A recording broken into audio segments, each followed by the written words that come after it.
حضرت علی کو آپ بھی مانتے ہیں، ہمارے برادران اہل سنت بھی مانتے ہیں، لیکن ایک فرق ہے، وہ کہتے ہیں مولا علی کا علم حصولی ہے، ہم کہتے ہیں مولا علی کا علم لدنی ہے۔ حصولی علم یعنی جس طرح ابن عباس نے نبی کی دربار میں علم حاصل کیا، اسی طرح مولا علی نے رسول خدا کی دربار میں علم حاصل کیا۔ یہ علم حصولی تھا، بس علی نے زیادہ حاصل کیا، ابن عباس نے کم حاصل کیا۔ ہم کہتے یہ نہیں، امام وہ ہوتا ہے جو پیدا ہوتے ہی نبوت کی گود میں یہ جملے کہتا ہے کہ تورات سناؤں، انجیل سناؤں یا قرآن سناؤں۔ وہ دنیا کے مدرسے میں نہیں پڑھتا، وہ اللہ کے مدرسے سے پڑھ کے آتا ہے۔ یہی دلیل ہے کہ ہمارے اماموں کے استاد نہیں، بس استاد ایک ہے، وہ پروردگار عالم ہے۔ استاد کبریائی کی ذات ہے۔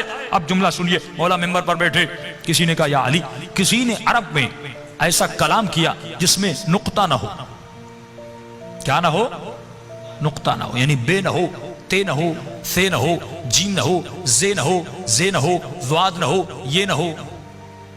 کتنا مشکل ہے۔ 28 الفاظ ہیں عربی میں، 29، اس میں سے یعنی 8-9 جملہ آپ حروف نکال دیں، بہت مشکل ہے۔ اگر آپ مجھے کہیں مولانا ہم آپ کو 1 کروڑ دیں گے، 2 منٹ کے لیے ایسے بات کریے جس میں نقطہ نہ ہو، میں مر جاؤں لیکن کلام نہیں کر پاؤں گا۔ بہت مشکل ہے ایسا کلام کرنا۔ کہ یعنی کسی نے ایسا عرب میں کلام کیا کہ جس میں نقطہ نہ ہو۔ امام نے فرمایا کسی نے کیا تو نہیں، لیکن اگر کہو تو ابھی کر کے دکھا سکتا ہوں۔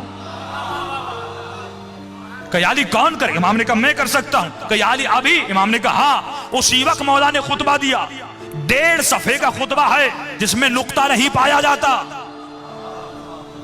ایک ایرانی پروفیسر، لٹریچر میں پروفیسر تھیں، ایرانی مولانا بتاتے جب میں نے یہ فضیلت پڑھی، وہ 3 دن کے بعد میرے گھر آئے کہ مولانا صاحب میرا شوہر بھی لٹریچر میں پی ایچ ڈی کیا ہے، میں نے بھی پی ایچ ڈی کی ہے، میاں بیوی دونوں پڑھے لکھے، جن کا کام ہی قافیوں اور الفاظ سے تھا۔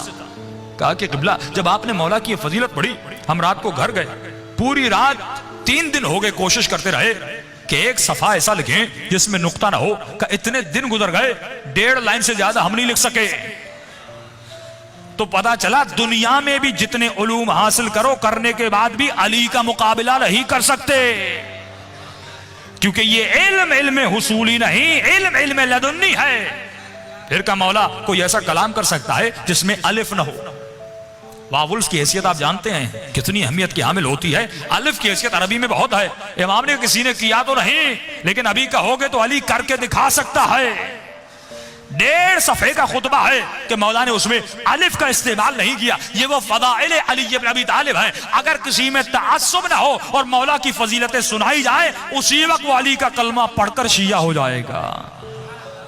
عقل و عقلانیت سے گفتگو کریں، یہ مذہب عقل و عقلانیت کو بیدار کرتا ہے۔ اس لیے فرمایا التفکر الساعہ افضل من 70 سنہ عبادہ، 1 گھنٹے کا سوچنا 70 سال کی عبادت سے افضل ہے۔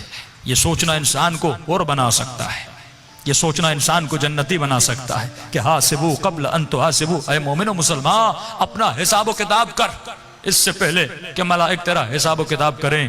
60 سال 70 سال زندگی گزر گئی، لیکن مقام افسوس ہے اگر امام زمانہ کی زیارت نہ ہو، اگر امام حسین کی زیارت نہ ہو، اگر اپنے کسی بھی ائمہ کی زیارت نہ ہو۔